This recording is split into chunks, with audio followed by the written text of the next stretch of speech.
বুঝলেন যে এক আল্লাহ ছাড়া অন্য ইলাহ নাই, তখন তিনি বলেছেন আমি সমস্ত কিছু থেকে মুখ ফিরিয়ে এসে আল্লাহর দিকে মুখ করলাম, আমি সব কিছু থেকে পরিত্যাগ করে আল্লাহর দিকে আমি অগ্রসর হলাম।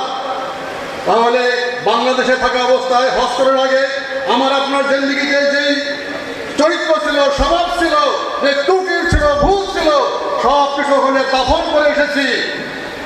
আমরা এই মেসেজ দিয়ে এসেছি যে আল্লাহ ছাড়া কোনো ইলাহ নাই, সার্বভৌমত্বের মালিক একমাত্র আল্লাহ, আইন দেওয়ার ক্ষমতা আল্লাহ, বিধান দেওয়ার ক্ষমতা আল্লাহ, রিজিক দেওয়ার মালিক আল্লাহ, হায়াত মওতের মালিক আল্লাহ।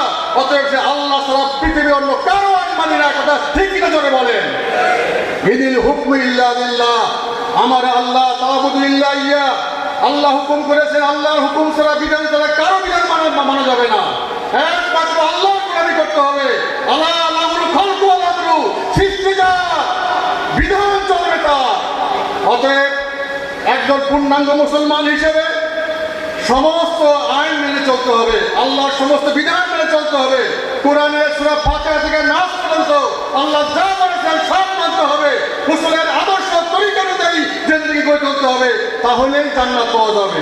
ভাইরা আমার, আর যদি আমরা আংশিক মানি আর আংশিক না মানি, তাহলে জাহান্নাম ছাড়া কোনো পথ নাই। আল্লাহ রাব্বুল আলামিন যেন আমাকে আপনাকে সকলকে এই হজের সমস্ত বিধান অনুযায়ী, আল্লাহর কোরআনের বিধান অনুযায়ী, রাসূলের আদর্শ অনুযায়ী জিন্দেগি গড়ে তোলার তৌফিক দান করেন।